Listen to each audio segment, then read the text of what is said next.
انسان کو اللہ تعالیٰ نے کمزور بنایا، خلق الانسان ضعیفا۔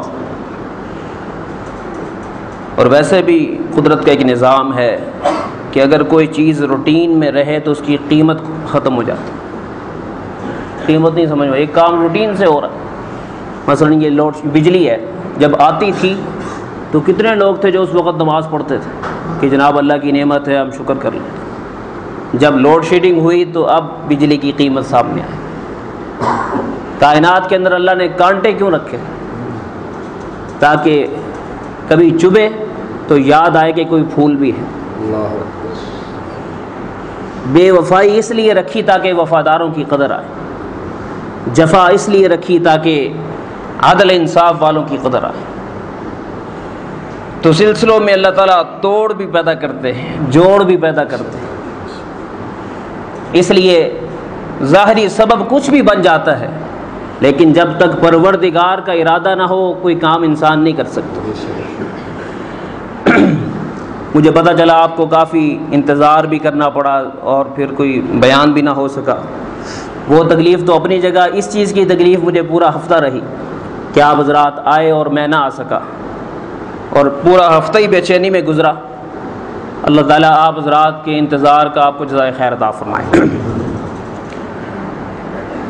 ماہ رمضان المبارک قریب ہے، اللہ والے ان کے دلوں کی دھڑکنیں تیز ہو چکی کہ وہ مہینہ آ رہا ہے، مولا نصیب فرما دینا۔ یاد رکھیے دوستو، مومن کی ایک نظر اگر دنیا پر ہوتی ہے تو دوسری نظر محشر کے میدان پر ہوتی ہے۔ جو صرف دنیا میں دیکھتا ہے وہ مومن کیسا؟ جو صرف دنیا کو دیکھتا ہے وہ مومن کیسا؟ مومن کو اللہ نے دو نگاہیں دی کہ تو نے دنیا میں بھی سنبھل کے چلنا ہے اور اسی وقت میں تو نے اپنی آخرت کے لیے بھی اپنے آپ کو تیار کرنا ہے۔ ڈبل کام ذمہ لگا، اس لیے اجر بھی اللہ کئی گنا بڑھا کے دیتے ہیں۔ یہ جو سونے چاندی کی جنت کا آپ سنتے ہیں، کوئی آسان کام ہے؟ اتنی مہنگی جنت اللہ کیوں دے گا؟ کیونکہ کام ٹف ہے، مشکل کام ہے کہ دشمن بھی دو دو ہیں، کام بھی دو دو۔ دنیا کے اندر دنیا کے کام بھی ہیں اور آخرت کے کام بھی ہیں، اور دشمن بھی دو، ایک اندر لگا ہوا جسے نفس امارہ کہا جاتا ہے اور دوسرا شیطان۔ آج کے دور میں تو دشمن تین ہو چکے، جسے کہا جاتا ہے ماحول، میڈیا، یہ ایک تیسرا دشمن پیدا ہو چکا ہے کہ انسان کبھی اپنے آپ کو دبا بھی سکتا ہے، کبھی شیطان کو بھی دبا لیتا ہے، لیکن یہ شیطان نہیں دبتا۔ یہ ہمہ وقت انسان کتنا ہانپتے کانپتے بازار کے ماحول میں نظر کو بچاتا رہتا ہے۔ گھر جا کے جیسے ہی ٹی وی آن کرتا ہے تو ساری نظر کی حفاظت ختم ہو جاتی ہے۔ وہ سارا صبح سے شام تک اسے افسوس ہوتا ہے کہ یار تو کیا کرتا رہا، اب آ کے تو کیا کر رہا ہے۔ وہ یعنی بازار میں رہ کے نظر کی حفاظت کچھ آسان ہے، لیکن اس ڈبے کے سامنے بیٹھ کے نظر کی حفاظت بہت مشکل کام۔ اس لیے اپنے آپ کو جس حد تک بچانا چاہیے، ناجائز استعمال ان چیزوں کا نہیں ہونا چاہیے۔ انٹرنیٹ ہو، اس کی ایک جائز شکل ہے، ٹھیک ہے استعمال کی، ناجائز استعمال نہیں ہونا چاہیے۔ اسی طریقے سے یہ جن کے گھروں میں یہ چیز ہے، ٹی وی والا معاملہ، اس میں کوشش کریں کہ بچوں کی بھی نگرانی کی جائے، کیا دیکھ رہے، کیا سن رہے ہیں۔ جب تک آپ ہیں ان کو دیکھنے کی اجازت دیں، آپ نہ ہوں منع کریں، کیونکہ وہی چیز ہے، ذرا بٹن تبدیل کرنا ہے، معاملہ کہاں سے کہاں پہنچ جاتا ہے۔ مجھے کسی بتانے والے نے بتایا کہ جناب اس میں 24 گھنٹے قرآن مجید بھی ترجمے کے ساتھ چلتا ہے۔ جیسا ہی وہ بٹن آتا ہے نا، بندہ کہتا ہے اوف افسوس یہ کیا آ گیا، وہ بٹن کلک کر کے دوسرا کرتا ہے تو ایک دم سے بے حیائی کے مناظر سامنے آ جاتے ہیں۔ اطمینان ہو جاتا ہے نفس والے مریض کو کہ یہ میں چاہتا تھا، اور آیات سنا رہی ہوتی ہیں، انسان تو مجھے بھولا ہوا، کب تلک بھولے گا، کب تک یہاں رہے گا، تجھے پتہ نہیں کل من علیہا فان، تو نے ایک دن میرے پاس آنا ہے۔ یہ کہتا بٹن دبا یار جانا ہو۔ وَيَبْقَى وَجْهُ رَبِّكَ ذُو الْجَلَالِ وَالْإِكْرَامِ، تیرے رب کے لیے بقا ہے، باقی سب کے لیے موت کی چھری کے نیچے آنا ہے، موت کی چھری کے نیچے آنا ہے۔ وہ چھری جب چلے گی کتنا بے بس ہوں گا میں، نہ رسی باندھنی پڑے گی فرشتے کو جی، نہ دبانا پڑے گا۔ جب کبھی آپ نے روح نکلنے کی تکلیف کا اندازہ کرنا ہو تو اپنے ناخن پر کبھی ہتھوڑی ماری، کیسا کرنٹ لگتا ہے، وہ کرنٹ اصل میں روح کو لگتا ہے کہ روح اس وقت میں اس جگہ سے آگے پیچھے ہونا چاہتی ہے لیکن ناخن چبھ جاتا ہے کہ آگے پیچھے نہیں ہونا۔ وہ وقت کیسا ہوگا جب پورے جسم سے روح نکل رہی ہوگی، بال کھڑے ہو چکے ہوں گے اور دماغ صحیح کام کر رہا ہوتا ہے، اس وقت میں دماغ کہہ رہا ہوتا ہے آج تو قابو آ گیا، بڑے دن تو سوچ رہا سا، تو یہی انتظار کرتا رہا کہ کدی تینوں وقت ملے گا، دیکھ اب تیرا وقت ختم ہو گیا، اب تجھے کون وقت دے گا، بتا تو صحیح۔ اور فرشتہ ایک سننے کے لیے تیار نہیں، وہ کہتا نہیں میں نے اپنا کام کرنا ہے، میں نے اپنا کام کرنا ہے۔ اس وقت میں یہ اس کے رحم و کرم پر ہوتا ہے۔ اور پھر اس کو آوازیں آ رہی ہوتی ہیں، بھائی جان کی ہو گیا تانوں، وہ سن رہا ہوتا ہے، کہتا تانوں کی دسا مینوں کی ہویا، میرا سفر شروع ہو گیا، امی جان کیا ہوا، ابا جان کیا ہوا، آپ کی دکان اتنی بڑی، دنیا اتنی چاہنے والی، آپ کہاں جا رہے ہیں، آپ مت جائیے ادھر رہیے۔ وہ اندر سے کہہ رہا ہوتا ہے پگلے تجھے پتہ نہیں کہ یہ وہ گھڑی ہے، یہ وہ آنے والا ہے جسے کبھی کسی نے ٹالا نہیں، یہ آ کے رہے۔ شور مچ جاتا ہے، وہ کوئی بزرگ نے بلاؤ، تعویذ کراؤ، دم شم۔ قرآن کہتا ہے تعویذ والوں کو بلایا جاتا ہے، نقش والوں کو، دعاؤں والوں کو، حکیموں کو، ڈاکٹروں کو، اور جانے والا کہتا ہے وَظَنَّ أَنَّهُ الْفِرَاقُ، ابے ظالموں کس چکر میں پڑ گئے، کلمہ ہی سنا دو میں جا رہا ہوں۔ وہ کہتا نا کلمہ نہیں، مارنا اسی نہیں کلمہ سنانا، مر جائے تو مر جائے، اسی کلمہ نہیں سنانا، کیونکہ وہ ذہن ہی نہیں بنایا، تربیت ہی نہیں کی کہ بیٹے کبھی موت کا وقت آ جائے تو کلمہ سنا دینا، نہ توبہ توبہ توبہ، کلمہ نہ سنانا، مر جائے گا۔ اور اسی طریقے سے آج کے دور میں ایک مصیبت یہ کہ گھر میں نہیں مرنے دیتے، گھر میں تو کوئی کلمہ سنا ہی دیتا، کہتا نہیں پھڑو نو لے جاؤ ہسپتال، ہاسپٹل میں کس نے کلمہ پڑھانا ہے، اس نے ایسی واشلیں اور ایسی وینز، ایسی پائپ، ایسے ٹیوبیں آپ کی ناک کے نتھنوں میں اور منہ میں ڈال دینی ہے کہ لفظ ادا ہو ہی نہیں سکے گا، پیک کر دے گا مکمل طور پر۔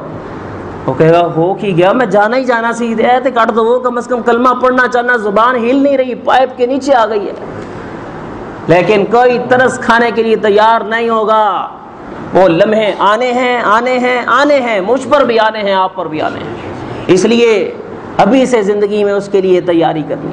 تو اللہ تعالیٰ نے ہمیں ماہ رمضان کے لیے قریب کر دیا ہے، ایک موقع ہمیں ملنے والا ہے، اللہ ہمیں نصیب فرما دے۔ تو اسی دوستو اسے بوجھ مت سمجھیے گا، یہ بوجھ نہیں ہے، یہ ہمارا بوجھ اتارنے کے لیے جو آگے کی زندگی شروع ہونے والی ہے۔ فی یوم کان مقدارہ 50,000 سنہ، اے بندو 50 سالہ زندگی کی خاطر اس دن کو ٹھکراتے ہو، تمہیں پتہ نہیں کہ ایک دن 50,000 سال کا۔ وَإِنَّ يَوْمًا عِنْدَ رَبِّكَ كَأَلْفِ سَنَةٍ مِّمَّا تَعُدُّونَ، اور ایک آیت میں آتا ہے کہ ایک دن تیرے رب کے ہاں کم از کم 1000 سال کا۔ اور پھر احادیث میں آتا ہے کہ یہ شدت کے اعتبار سے مختلف لوگوں کے لیے اس کی مقدار مختلف ہوگی، جو جتنا بڑا مجرم ہوگا اس کے لیے وہ دن اتنا بڑا ہوگا، اور جو جتنا چھوٹا ہوگا اس کے لیے وہ دن اتنا چھوٹا ہوگا، چھوٹے مجرم کے لیے۔ اور نیکوکار کے لیے کیسا ہوگا، جو رمضان کی گرمی سے گھبرا کر روزہ نہ چھوڑے اور تراویح نہ چھوڑے اور تہجد نہ چھوڑے اور دعائیں نہ چھوڑے، صبح کی مشقت اپنی جگہ، کاروبار پہ بھی جائے اور رات کو رب کے سامنے کھڑا ہو جائے، مولا میرا جسم میرے خلاف ہے پر میں تیرا بندہ ہوں، میں پھر بھی کھڑا ہوں، پورا جسم کہے بس کر یار سون دے تھوڑا، کہ نہیں سونا قبر اس جا کے، ایتھے نہیں سونا، ایتھے بس آرام تھوڑا ہے تین کراون، یہاں نہیں سونا، تو نے آگے سونے کے لیے جگہ آ رہی ہے۔ حدیث شریف میں آتا ہے کہ ایسے بندے کے لیے اللہ پاک محشر کے دن کو سکیڑیں گے، سمیٹیں گے، چھوٹا کریں گے، شارٹ کریں گے، مختصر کریں گے، اور اتنا چھوٹا کر دیں گے کہ جتنا مومن دنیا میں 2 رکعت پڑھتا ہے اللہ اتنا کر دے گا۔ اللہ ہمارے لیے بھی ایسا کرتا ہے۔ تو میرے دوستو، یہ دنیا کی مشقتوں میں جو آخرت کی اعمال ہیں یہ بڑی نعمت ہے، خدا کا شکر ادا کریں، اللہ تعالیٰ کا شکر ادا کریں کہ اللہ نے ہمیں اس شان سے رمضان دیا ہے۔ یہ سرکار کا صدقہ ہے، سرکار کی امت میں پیدا ہوئے صلی اللہ علیہ وسلم، اللہ ان کو جزائے خیر دے۔ ان کی امت میں پیدا ہونے کے ناطے بڑی شانیں ملی، اس شان سے ماہ رمضان ملا ہے کہ دنیا ترس جاتی ہے، پچھلی امتیں، کاش کہ ہمیں بھی ایسا رمضان ملتا۔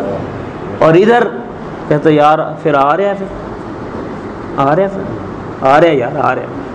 گھبراہٹ، شرمندگی، پشیمانی اور بلڈ پریشر لو ہونا شروع ہو جاتا ہے۔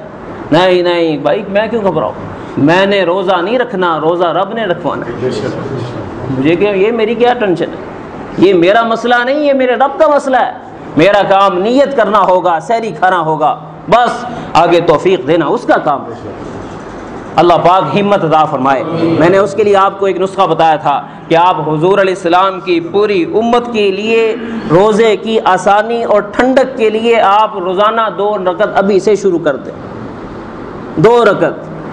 یا اللہ حضور کی امت کے لیے ماہ رمضان کو ٹھنڈا بھی فرما دے، آسان بھی فرما دے، صیام بھی آسان فرما دے، قیام بھی آسان فرما دے۔ ان میں ایک امتی میں بھی ہوں، بہت مسکین عاجز ہوں، میرا نفس مجھے دھمکیاں دے رہا ہے کہ تو مر جائے، تو نہ رکھی روزہ، لیکن مولا میں نے نیت کی ہے تو ہمت دے دے۔ تو اسی دوستو، ہماری تربیت کے لیے یہ مہینہ آ رہا ہے۔ دنیا کے اندر اب نئی حکومت بنی نا، ہر شخص کوششیں کرتا ہے یار کوئی اپنا واقف کار بھی کوئی وزیر ہے تو بندہ رابطہ کرے، ایم پی اے واقف کار ہو، ایم این اے واقف کار ہو، کسی تھانے دار سے تعلق ہو، کسی مجسٹریٹ سے تعلق ہو، کسی S P D S P سے تعلق ہو، آئی جی ڈی آئی جی سے تعلق ہو۔ اور دوستو یہ سارے بندے ہیں، اور ہمیں ان بندوں کا رب پروردگار کائنات کو بنانے والا، زمین و آسمان کے نظام کو چلانے والا، سورج پہ کنٹرول رکھنے والا، چاند پہ کنٹرول رکھنے والا، دن اور رات کے نظام کو چلانے والا، الذی خلق السماوات والارض، آسمان و زمین کا تنہا پیدا کرنے والا، لم یتخذ ولدا، جس کو اولاد کی ضرورت ہی نہیں، ولم یکن لہ شریک فی الملک، کائنات میں جس نے اپنا مشیر کسی کو نہیں بنایا، شریک کسی کو نہیں بنایا، وخلق کل شیء، ہر چیز کو تنہا پیدا کیا، بغیر کسی مشورے کے، بغیر کسی آرکیٹیکٹ کے، یہ سارا کائنات کا نقشہ ڈیزائن کیا۔ کیسا زبردست ڈیزائن سائنس نے آج سمجھا۔ سائنس کہتی ہے کہ یہ جو دنیا میں پہاڑی نظام ہے نا، پہاڑی سلسلے ہیں، یہ ایک پہاڑ بھی اتفاقی نہیں رکھا گیا، چن کے جگہوں پہ رکھے گئے یہ پہاڑ، چن کے۔ اگر یہ پہاڑی سلسلے یوں نہ ہوتے تو دنیا میں بارشوں کا سلسلہ نہ ہوتا۔ ایک ایک پہاڑ کو سلیکشن کے ساتھ رکھا گیا ہے۔ وہ جو رب پہاڑ کو بے وجہ بے موقع نہیں رکھتا، کیا وہ زندگی میں تیرے اوپر اگر کوئی حال آتا ہے بے موقع دیتا ہے؟ کہتا نہیں یار جی آ گیا، حکمت ہے اس کی، نہیں سمجھ آتی مجھے، میری عقل چھوٹی ہے، میں مانتا ہوں، لیکن اس کی حکمت ہے، وہ کسی کو تھوڑا دے حکمت ہے، زیادہ دے حکمت ہے، اور کسی کے حالات اچھے لائے حکمت ہے۔ اس لیے کوئی چیز بے حکمت کے نہیں، حکمت کے بغیر نہیں۔ اس کا اندازہ ہر چیز میں، فقدرہ تقدیرا، اے بندو میں نے ہر چیز کا اندازہ کیا۔ میرے اندازوں کو دیکھنا ہو تو دیکھو کیسے میں نے دنیا کے اندر کیسی کیسی چیزیں پیدا کی ہیں۔ کوئی خاکی ہے، کوئی آبی ہے، کوئی نوری ہے، کوئی ناری ہے، کوئی آبی ہے، کوئی حیوانی ہے، کوئی جمادات میں سے ہے، کوئی نباتات میں سے ہے، کوئی آسمانی ہے، کوئی زمینی ہے، کوئی بحری ہے، کوئی بری ہے، کوئی کیسی ہے۔ دیکھو ایک طرف میں نے پروانہ بنایا ہے، کتنا چھوٹا سا ہے، ایک طرف میں نے ہی جبریل بنایا ہے، کتنا بڑا ہے۔ دیکھو تو صحیح، ایک طرف میں نے چیونٹی بنائی ہے، ایک طرف میں نے ہاتھی بنایا ہے۔ دیکھو تو صحیح کہ کیسی کیسی مخلوقات تمہارے رب نے ڈیزائن کی ہیں، کیسے کیسے اندازے ہیں۔ میرے اندازے دیکھنے ہوں تو دیکھو کائنات کے اندر ساری مخلوقات پہ کو میں نے جو ڈیزائن کیا، صرف پرندوں کو آپ دیکھ لیں، اس کی ڈیزائننگ کو دیکھیں، چڑیا کی ڈیزائننگ۔ اے بندو اگر رب کو پہچاننا ہو تو چڑیا کی ڈیزائننگ میں رب کو پہچانو، مرغابی کے اڑنے میں رب کو پہچانو، سرخاب کو دیکھو اور رب کو پہچانو، پیرٹ طوطے کی چونچ کو دیکھو اور اس کے ڈیزائن اور رنگ کو دیکھو اور اس کی سرخی کو دیکھو، پیچھے اس کی سبزی کو دیکھو، مجھے پہچانو، میں اللہ ہوں، میرا ڈیزائن ہے، میں نے بنایا۔ چڑیا کی دم پر کیسے نقطے فینے لگائے ہیں، کس مہر سے لگائے ہیں، پہچانو مجھے کون ہوں میں، کیسے کیسے۔ اور پھر کوے کی ڈیزائننگ علیحدہ ہو رہی ہے، کبوتر کی ڈیزائننگ سفید رنگ کی علیحدہ ہو رہی ہے، چیل کی ڈیزائننگ علیحدہ ہو رہی ہے، کیسا نظام ہے۔ اور پھر تتلی پہ چھاپیں لگ رہی ہیں، ایک تتلی کو 20 رنگ دے دیے اور کیسی چھوٹی سی جگہ پہ رنگوں کا مجموعہ فٹ کر دیا، وہ اڑتی ہے، کیسے حسین لگتی ہے۔ تمہیں تتلی تو اچھی لگتی ہے، پیچھے تتلی کا ڈیزائن کرنے والا بھی تو اچھا لگنا چاہیے۔ ایسے بندو غور کرو میری ذات میں، تمہارا میرا اتنا گہرا تعلق ہے۔ فقدرہ تقدیرا، میں نے اندازہ کیا ہے ہر چیز کا، اس لیے میں نے تمہارے لیے بھی اندازہ کیا کہ تمہاری دنیا کی زندگی اتنی سی بنائی، تھوڑی سی بنائی، اور میں نے تمہاری آخرت کی زندگی بہت بڑی بنائی۔ اس میں نے موت رکھی، وہاں میں نے موت نہیں رکھی، یہ میرا اندازہ، سمجھو اس کو۔ اس کے لیے میں نے وہاں کی تیاری کے لیے تمہیں یہاں آرڈر کیا کہ یہاں تیاری کر کے آنا، وہاں کی گرمی سے بچنے کے لیے یہاں کی گرمی کا روزہ رکھ۔ یہ گرمی آپ جو روزہ رکھ رہے ہیں گویا اس گرمی کے لیے چھتری کا سامان، چھت کا سامان کر رہے ہیں۔ کہتے یار کون رکھے؟ جس نے اپنا گھر بنانا ہوتا ہے نا جون جولائی میں، اسے سورج کے انگارے بھی کچھ نہیں کہتے، ایسے کھڑا جناب گردن اکڑا کے کھڑا ہوتا ہے، اے پانی لیا، بجری لیا، فلاں لیا۔ وہ ایک چھوٹے سے گھر کے لیے تو اتنا مر رہا ہے، جب تجھی سے بات کی جاتی ہے کہ روزے آ رہے ہیں، کہتا ہے یار بڑے مشکل، دھوپ بڑی سخت ہے، وہیں دھوپ تمہیں سخت لگنا شروع ہو جاتی ہے، اس لیے کہ آخرت یاد نہیں، دنیا یاد ہے، آخرت بھولی پڑی۔ اس لیے دوستو رمضان، ماہ رمضان کو بوجھ نہیں سمجھنا، پروردگار اپنے قریب کرنا چاہتا ہے، اپنا تعلق دینا چاہتا ہے، اپنے ساتھ مناجات کی توفیق دینا چاہتا ہے، اپنا قرب دینا چاہتا ہے، اپنے نزدیک کرنا چاہتا ہے۔ انکار نہ کیجئے، انکار نہ کیجئے، جو روزہ نہیں رکھے گا وہ انکار کر رہا ہے، انکار نہ کیجئے۔ آج آواز لگ رہی ہے بندے میں تجھے بلانا چاہتا ہوں، کل کو پھر تو چیخے گا ہائے اللہ میری سن لے، تو کہا جائے گا کہ دنیا میں تجھے بلایا کرتا تھا، روزے کے ذریعے، نماز کے ذریعے، زکوٰۃ کے ذریعے، حج کے ذریعے، تو کہتا میرے پاس ٹائم نہیں ہے، تو آج مجھے کیوں بلا رہا۔ اسی دوستو وقت گزر رہا ہے، 20 دن کے قریب رہ گئے ہیں، نیت کو پکے سے پکا کیجئے، کچھ اور ساتھیوں سے بھی نیت کروائیے، کچھ بھی ہو رمضان سے گھبرائیں گے نہیں، تراویح بھی پڑھیں گے، روزے بھی رکھیں گے، قرآن بھی پڑھیں گے، اس کے لیے ماہ شعبان کو بھی قیمتی بنا لیجئے، ماہ شعبان کو قیمتی بنا لیجئے۔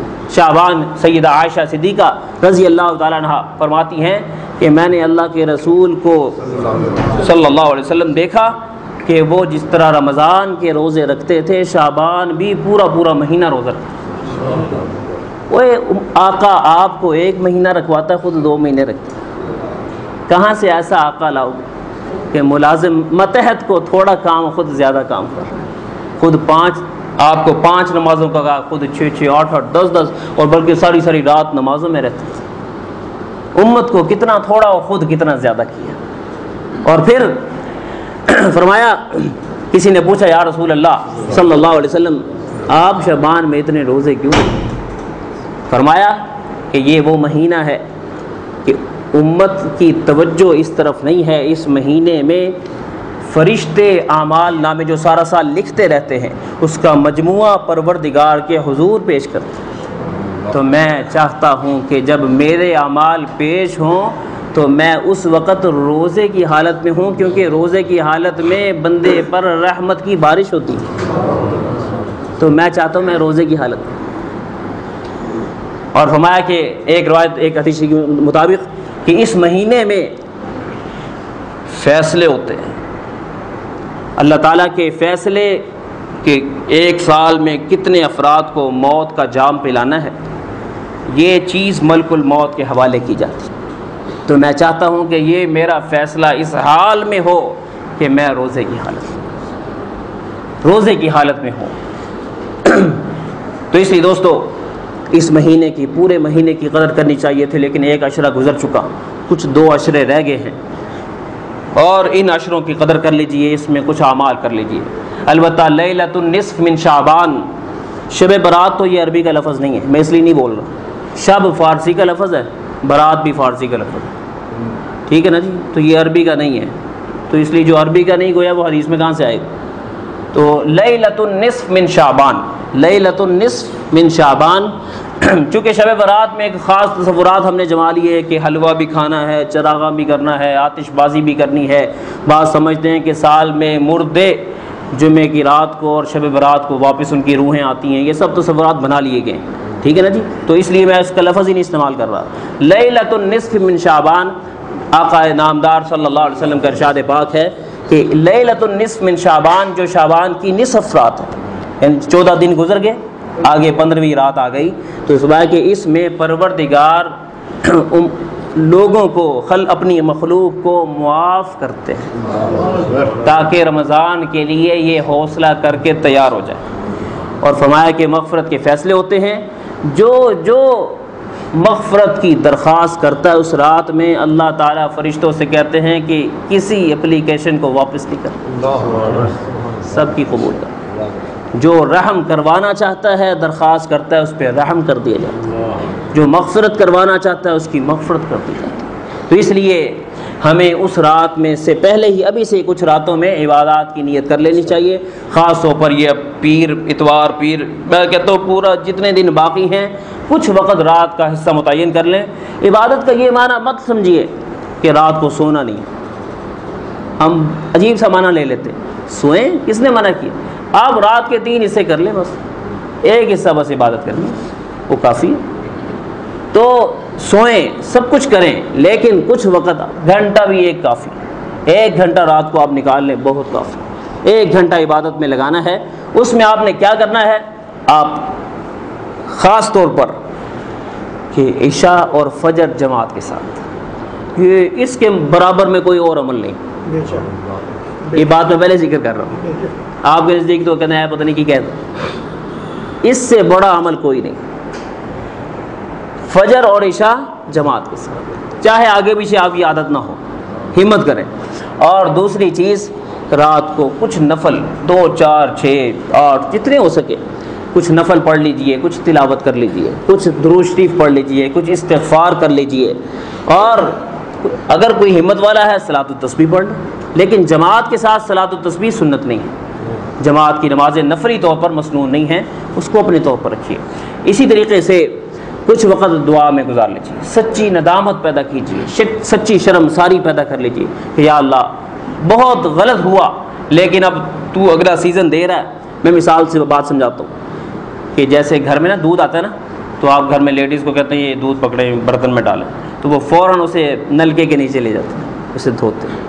کہتے ہیں پتہ نہیں ہوتا درمیان میں صابن تھوڑا رہ جاتا ہے، دوبارہ چیک کر لیتے ہیں. احتیاط والی خواتین کی بات کر رہا ہوں. تو وہ دھو کے اچھی طرح نا تسلی کر کے دوبارہ بھی دھو کے پھر اس میں دودھ ڈالتے ہیں. ایسے ہی جو تقوی والے مومن ہوتے ہیں نا، وہ یہ نہیں کہتے کہ رمضان میں توبہ کریں گے، وہ کہتے نہیں رمضان کی پہلی گھڑی جب آئے تو میں پاک ہو چکا ہوں، میں نے اس سے پہلے پاک ہونا ہے. کیونکہ رمضان میں انوارات کا دودھ میرے دل کے برتن میں آنا ہے، انوارات کا دودھ میرے دل کے برتن میں آنا ہے. پہلے سے پاک ہوں، نہ یہ کہ انتظار کرتے رہے یار آ رہے ہیں ٹھیک ہے 27 توبہ کر لیں گے. نہیں، پہلے سے ابھی سے اپنے آپ کو پاک کرنا ہے اور توبہ کرنی ہے، سچی ندامت پیدا کرنی ہے. تو اس رات کوشش کیجیے، اس رات سے شروع کیجیے، پہلے سے کر لیجیے. تو نفلی عبادات اس رات میں بھرپور آپ کر سکتے ہیں لیکن اجتماعی عبادات نہیں ہیں. سیدہ عائشہ صدیقہ رضی اللہ عنہا فرماتی ہیں کہ میں نے آقا علیہ السلام کو دیکھا تنہا، میں نے دیکھا بستر پہ نہیں تھے، میں باہر نکل کے دیکھا تو وہ باہر سامنے جنت البقیع تھا، مجھے وہاں دکھائی دیے اور آپ نماز پڑھ رہے ہیں، دعا مانگ رہے ہیں قبلے کی طرف. اور پھر فرمانے لگے تجھے پتہ نہیں آج لیلۃ النصف من شعبان ہے اور اللہ تعالیٰ اس میں معافی کو پسند کرتے ہیں. اور ایک روایت میں آتا ہے کہ اللہ تعالیٰ اس میں قبیلہ بنو کلب، عرب کا ایک قبیلہ تھا، ان کی بکریاں گنتی میں نہیں آتی تھی، اور ایک بکری ایک بھیڑ جو تھی، بھیڑیں تھیں ان کی بھیڑیں، اور ایک بھیڑ کے بال گننے مشکل. تو کہا کہ قبیلہ بنو کلب کی بھیڑوں کے بالوں سے بھی زیادہ اللہ مغفرت کرتا ہے. تو اس لیے میں بھی اللہ سے مانگ رہا ہوں، میں بھی اللہ سے مانگ رہا ہوں تو ہمارا نام بھی اس میں شامل ہو جائے. البتہ حدیث شریف آتا ہے کچھ لوگ ایسے ہیں جو اس رات میں بھی اور آگے شب قدر میں بھی ان کے لیے گنجائش نہیں ہوتی مغفرت کی. وہ کون سے ہیں؟ بدکار، شراب پینے والا، اور اسی طریقے سے متکبر، تکبر کرنے والا، مخلوق خدا کو حقیر سمجھنے والا. اور اس کے ساتھ ساتھ والدین کا نافرمان، اس لیے والدین کا رویہ جیسا کیسا بھی ہو ان کو منائیے، ان کو منائیے، اور اگر وہ چلے جا چکے ہیں تو قبر پہ ان کے لیے صالح ثواب اور ان کی قبر پہ حاضری دے کے ان کے لیے دعائیں کیجیے، حاضری سے ایک یاد تازہ ہو جاتی ہے، اس لیے جانا چاہیے، ہفتے میں ایک دفعہ تو کم از کم جانا چاہیے۔ نبی علیہ السلام پوری زندگی میں لیلۃ النصف من شعبان میں ایک دفعہ یہ جو ہے بقیع الغرقد پہ آپ تشریف لے گئے تھے، بقیع الغرقد میں، جنت البقیع کو بقیع الغرقد بھی کہتے تھے، تو وہاں تشریف لے گئے، تو ایک دفعہ چونکہ جانا ثابت ہے تو اس لیے کہتے ہیں کبھی کبھار جانا سنت، کبھی کبھار، ایک دفعہ مسلسل نہ جائیں، اگر آپ پچھلے سال گئے ہیں اب نہ جائیں، لیکن کبھی کبھار، تاکہ یہ سنت زندہ ہو جائے، جس کام کو آپ نے مسلسل نہیں کیا اس کو مسلسل نہ کیا جائے، تو اور اس میں خوب دعائیں بھی کی جائیں۔ اور ایک وہ شخص جس کے لیے ماہ رمضان میں بھی کوئی گنجائش نہیں کہ اس پہ اس کی مغفرت ہو، وہ ہے وہ شخص جس کا سینہ مسلمان کے کینے سے بھرا ہو، عمومی بیماری، مصیبت ہے ہم لوگوں میں نا، ہمیں ایک دوسرے کو دیکھ کر ہی غصہ آیا تھا، یہ کینے کی علامتیں ہوتی ہیں، اپنے آپ کو چینج کرنا چاہیے، کیا ہو گیا یار، یہ تیرے سارے غلام تھوڑی، اللہ کی مخلوق ہے، تو بھی ایک انسان ہے، اللہ نے مختلف مزاج بنائے ہیں، تیرے مزاج کا اگر کوئی نہیں ہے تو غصہ کھانے کی کیا ضرورت ہے، برداشت کرو، جنت میں ملے گی زندگی جہاں تیری مرضی کا سب کچھ ہو، اس لیے غصہ دبائیے اور غصے کی عادت چھوڑیے، درود شریف زیادہ پڑھا کرے، اس سے غصہ کم ہوتا ہے، اور اعوذ باللہ زیادہ پڑھیے، سورہ اخلاص زیادہ پڑھیے، صبح شام 10 دفعہ کم از کم پڑھیے، اس سے غصہ ٹھنڈا ہوتا ہے۔ تو ان اعمال کو اہتمام کیجیے، سینے کو بھی سے صاف کریے، معافی نامے ایک دوسرے کو کہ یار مجھے معاف کر دو، مجھے معاف کر دو، مجھ سے فلاں موقع پر غلطی ہو گئی تھی، تو ابھی سے اپنے دل کو صاف کریں، یاد رکھیے جس کے اندر غصہ ہوتا ہے نا اس کو توبہ کرنی بڑی مشکل ہوتی ہے، جس کا سینہ صاف ہوتا ہے نا اس کے لیے رونا بڑا آسان، بعض لوگ کہتے ہیں یار میں نے رونا نہیں کبھی آیا، یہ علامت ہوتی ہے، رونا اس کو نہیں آتا جس کے اندر کھلبلی مچی ہوتی ہے نا خیالات اور جذبات کی، اسے نہیں رونا آتا، کیفیت نہیں بنتی، تو جو ٹھنڈا ٹھنڈا کول مائنڈ ہوتا ہے نا اس کے لیے آسان ہوتا ہے، تو اپنے آپ کو کول مائنڈ بنائیں، ٹھنڈا بنائیں، تیاری کیجیے، بھرپور طریقے سے وصول کرنا ہے، اللہ پاک ان گھڑیوں کو ہمیں وصول کرنے کی توفیق عطا فرمائے۔ میں بار بار کہوں گا 2 رکعت روزانہ پڑھیے کہ یا اللہ سخت موسم ہے لیکن تو ہمت دینے والا ہے، تو سارے مسلمانوں کے لیے موسم کو ٹھنڈا فرما دے، دن کا روزہ نہایت آسان فرما دے، اور رات کی تراویح بھی آسان فرما، اور میرے مولا زندگی کے اس رمضان کو ہمارے لیے زندگی کا بہترین رمضان بنا دے۔ وآخر دعوانا الحمدللہ رب العالمین۔